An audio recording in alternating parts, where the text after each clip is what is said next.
Hi guys, so I'm here today to do my April reading wrap up.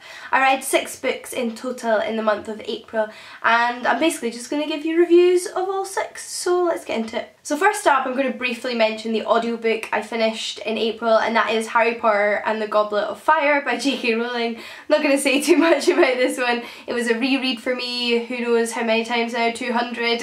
I've lost count. But I regularly like to listen to Harry Potter audiobooks. I don't often listen to them all the way through, however, but I am at the moment quite enjoying making a way through them. I'm currently halfway through the Order of the Phoenix as well, and I'm just finding them very comforting. I loved listening to the Goblet of Fire again. I listened to the Stephen Fry narrations, even though I have listened to and enjoyed the Jim Dale ones as well. The Stephen Fry ones are the easiest for me because you can just get them on Audible in the UK. And yeah, 5 out of 5 stars, loved this, moving on. So the book I actually enjoyed the most during the month that wasn't a reread was Tamara by Naomi Novik, or His Majesty's Dragon. It's published differently in different countries, but it is the first in a series, again either called Tamara or His Majesty's Dragons, and it's set during the Napoleonic Wars in Britain, and we follow a British Navy man who suddenly becomes a dragon rider, or an aviator as they're called in this book. A dragon hatches aboard his ship and decides to sort of imprint itself on him so that he's really the only person that can control it. And this is a world in which dragons have been around as long as humans have, for all we know. They are a part of society and they are used most frequently as a part of the different armed forces to fight in different wars, and at the moment we are, like I mentioned, during the Napoleonic Wars. Now these are my favourite kind of dragons. These are the sentient, thinking, as intelligent sometimes as humans, if not more intelligent dragons, and they're just fabulous. I think the author's done a fantastic job of incorporating dragons into this early 1800s British society, and now of course it's not just Britain that's involved in this period of time, but the first book focuses on their life in Britain and their early training as an aviator and as a dragon serving in the forces together. The dragon is called Tamara and his new companion, our navy man, is called Lawrence, and they essentially spend most of the first book training. There is some more dramatic moments and things as the book culminates and comes to a climax, and there's a lot, I imagine, to look forward to in the later books, of which there are at least another 8, which I'm so blown away by. I can't believe I've accidentally started such a long series. But the first book was actually a very quick read. It was very absorbing. I was totally wrapped up in it. I wanted to read it and nothing else, and I'm actually really excited to have so many more books about these characters. So for me, a great dragon lover, this book has ticked all of the boxes. All of the books I read in the rest of the month I gave 3 stars. They were all right. None of them were amazing. They were just alright, unfortunately, but not bad either. Just again, like I said, alright. The first one actually might be my favourite, which is a little bit surprising out of the rest of them. I think compared to my reading experience of the other books I've read this month, I actually enjoyed this more than I was expecting to, and that's High Fidelity by Nick Hornby. This is what I have seen being described as ladlit. It is a contemporary novel, although written and set in the 90s, about a man in his 30s who has just broken up with his girlfriend who he lives with. He owns a record shop in North London near Holloway, and it's basically just about this breakup, and he then spends a lot of the book recapping all of his previous relationships and his breakups, trying to figure out what's gone wrong, what he looks for in a relationship, where his head's at. Does he have that sort of I want what I can't have mindset? There's a lot of kind of cliches in there, and he's a very irritating character. Like, as a human being goes, he's quite insufferable in moments, but he also has his redeeming qualities, and there's a lot to relate to in this book. I think just for a general reader, we've all kind of had thoughts like him, although sometimes I think he takes it too far and he's actually worse than most people I know, but like some of his mind processes I could definitely relate to. And I like the setting in London. I liked that it was set in London, and I felt like I was there. I love books set in London, what can I say? I'm a big fan of the city. And there's also a lot of sort of lists in there of like films and books, and particularly music, that if you are into that kind of thing and pop culture particularly, in the 90s and earlier, you'll probably enjoy that element to it. But yeah, I can't say I'm like a hardcore Nick Hornby fan after reading this one. I'm not rushing out to read more books by him, but it wasn't an altogether unpleasant reading experience, and I didn't have necessarily that high hopes because it's not what I usually read. So I'm glad I read it actually. The next book I want to talk to you about is Clean by Juno Dawson.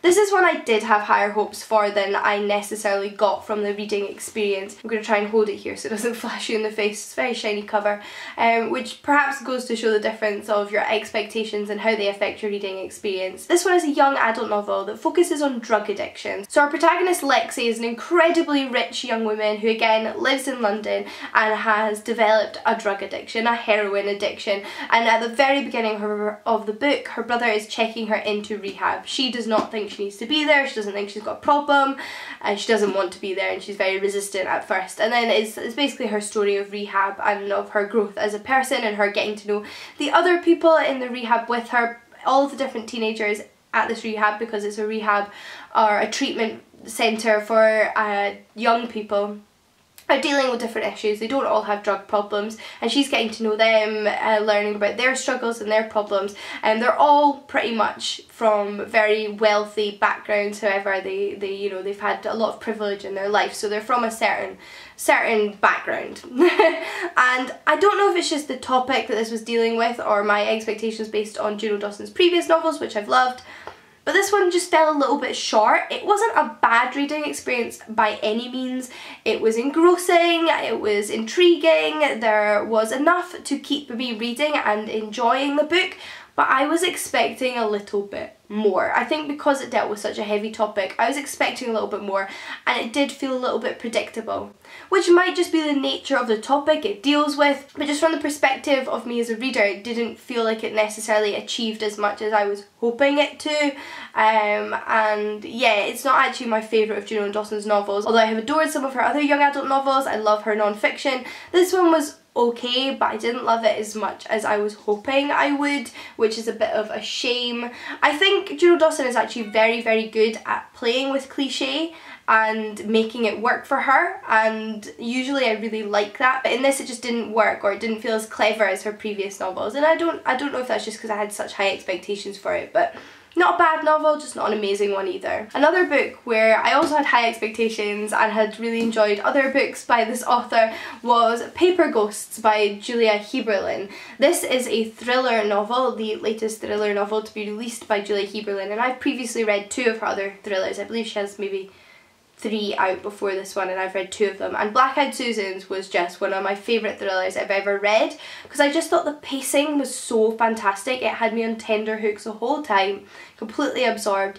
This one, however, was a bit of a mixed bag. It follows our protagonist whose sister went missing when she was 12 and her sister was 19, I think, and she has got into her head that this man who was accused of another murder and is now in a sort of halfway house, he has dementia and was a famous photographer, is the one that was responsible for her sister's disappearance. So she basically kidnaps him, although he goes pretty willingly, in the hopes of solving her sister's disappearance as well as the murders of some other young women that she suspects he may also be guilty of. I think it's a very interesting premise. It was basically a road trip novel like no other road trip novel you've read before, and there were some twists, particularly at the end, I didn't see coming. There wasn't a lot of twisting and turning throughout this narrative, but the end had some good twists in there. I quite liked the end actually. I wasn't disappointed by the time it got to the end. However, I found it lulled in places. Like, there wasn't enough intrigue. There wasn't enough thrilling elements. It felt a little bit slow in places, and just like it wasn't moving forward, although they were physically moving forward on their road trip.